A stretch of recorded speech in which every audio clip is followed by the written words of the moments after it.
ലണ്ടനിൽ പഠിച്ചിട്ട് വന്നപ്പോൾ പ്രാർത്ഥനയുടെ ഡ്രസ്സ് മാറി എന്ന് പറയും. ഞാൻ പറഞ്ഞു അത് തിരുത്തേണ്ടത് അവരുടെ അച്ഛനും അമ്മയാണ്. ലണ്ടനിൽ അവളുടെ കൂടെ മുറി താമസിച്ചവരൊക്കെ ഇതിനും ദയനീയമായിട്ടാണ് ഡ്രസ്സ് ചെയ്തിരിക്കുന്നത്. അപ്പോൾ ഒരു പക്ഷേ അയ്യോ അത് കണ്ട് പഠിക്കല്ലേ മോളെ എന്ന് പറഞ്ഞാൽ എന്താ what is wrong in that എന്ന് ചോദിക്കാം. അപ്പോൾ അതിനകത്ത് കയറി ഞാൻ ഇടപെട്ടാൽ ആ കുഞ്ഞിനാണ് അയ്യോ അമ്മൂമ്മ വഴക്ക്. അപ്പോൾ ഞാൻ എപ്പോഴും പറയും അതിനൊന്നും കുഴപ്പമില്ല. നിങ്ങളുടെ കൂടെ ഇപ്പോൾ ശരി ഗോവ കടപ്പുറത്ത് ഇവർ ഇടയ്ക്കിടയ്ക്ക് ഗോവയിൽ പോയിക്കൊണ്ട് കടപ്പുറത്ത് നീന്താനിറങ്ങി എന്ത് വേണേ ഇട്ടോട്ടെ അച്ഛനും അമ്മയല്ലേ മക്കളെ കൊണ്ടുപോകുന്നത്. പക്ഷേ നമ്മൾ ഒരു കൂട്ടരുടെ കൂടെ ചെല്ലുമ്പോഴോ അല്ലെങ്കിൽ ഒരു സദസ്സിൽ പോകുമ്പോഴോ ആ സദസ്സറിഞ്ഞ് പെരുമാറാൻ പഠിക്കണം അല്ലേ. ഇപ്പം ചില സ്ഥലത്ത് ചെല്ലുമ്പോൾ വെറുതെ കിടന്ന് അതേവരെ ഇടാത്ത ചില പ്രത്യേക വേഷവിധാനങ്ങളൊക്കെ ഇട്ട് കിടന്ന് ഒരു ബഹളം കാണിക്കുന്നതാണ്. അത് കൊച്ചു പിള്ളേരാകുമ്പോൾ ഒരു പരിധിവരെ ആൾക്കാർ കണ്ടില്ലാതടിക്കും.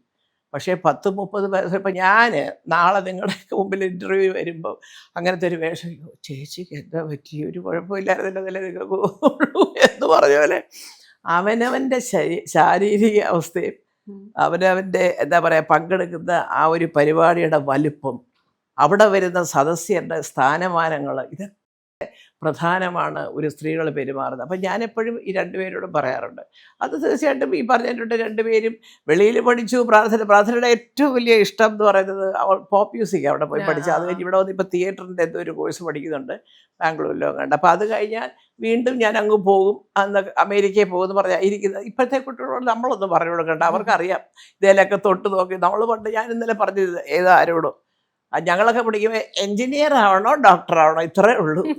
ഇപ്പോൾ ഇത് രണ്ടും ഇപ്പോഴത്തെ പിള്ളേർക്ക് അറിയാൻ പറ്റും. ചുമ്മാ അറിയാമേ പിന്നെ എൻജിനീയറും ഡോക്ടറും ഒക്കെ